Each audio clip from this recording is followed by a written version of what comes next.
My interactions with realtors, are they the laziest? Some of the laziest, most have no clue what they're doing. Aw. And as investors, we have to teach them how to do their job, and they're just there to get their check.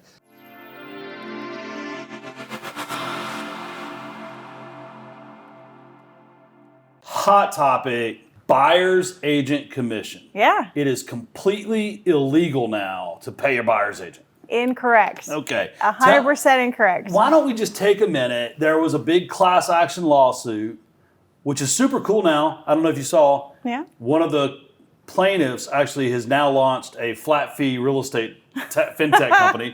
So they used the lawsuit to get rid of their competition, and now they're in the game.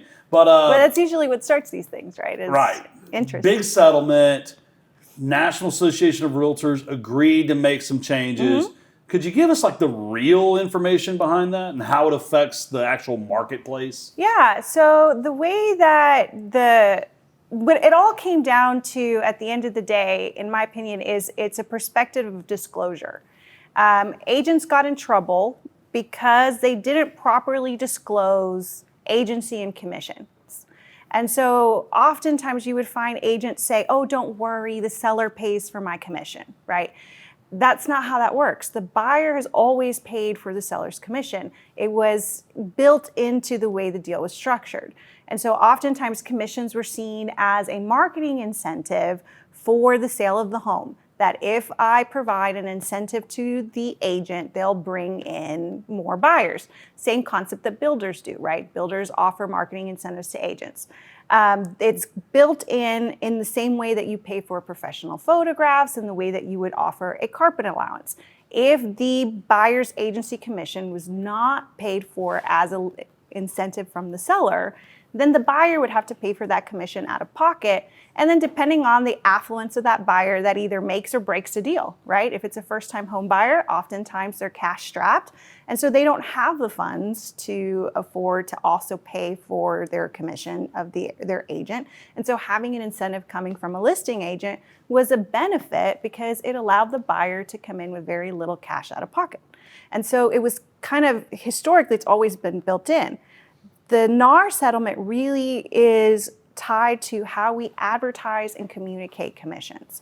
And so the way that the legislation it's not legislation, it's just right. The way that the settlement has come in through the National Association of Realtors is basically saying that you can't advertise your commissions on the MLS or any third-party platform within the MLS to allow for kind of fair competition and no price fixing in commissions. And so they've always been negotiable. I've paid all kinds of ranges of commissions throughout my 20-something years in the business.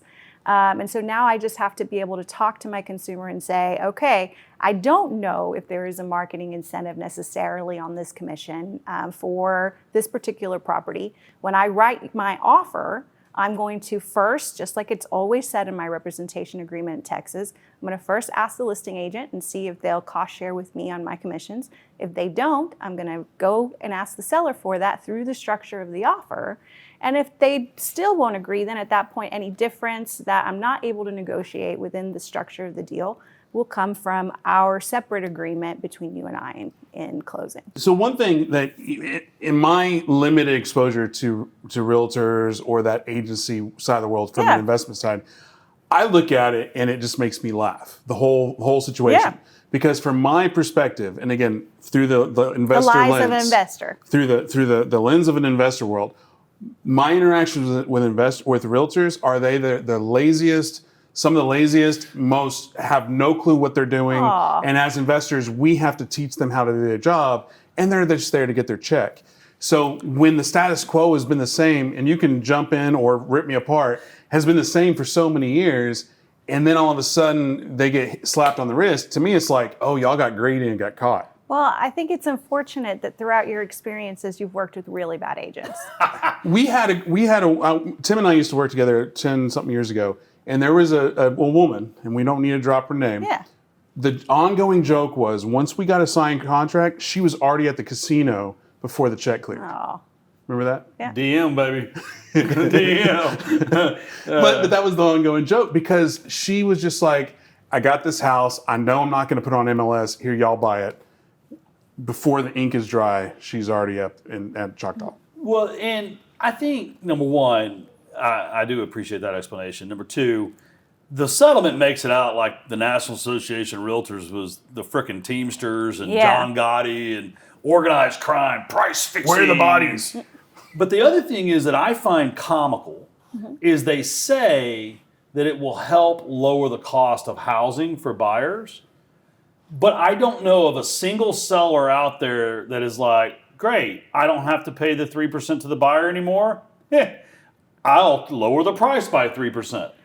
All it's done is actually increase the cost of housing, in my opinion. And when you look at today is September 11th, and the new inflation print came out today. I know this won't air until October, but inflation was trending down except for one category: housing.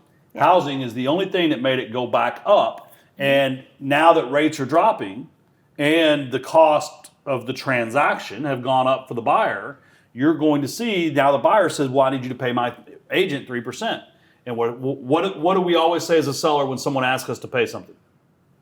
No. Or add it onto the price. Yeah, or give me something else. Yep, add it onto the price. So what You can have this, but I need this. yeah, so it's just another thing that I feel like the unintended consequences will actually be worse for the people they claim they were trying to protect. And that's why one of the claimants actually has already launched a fintech company to sell flat fee real estate.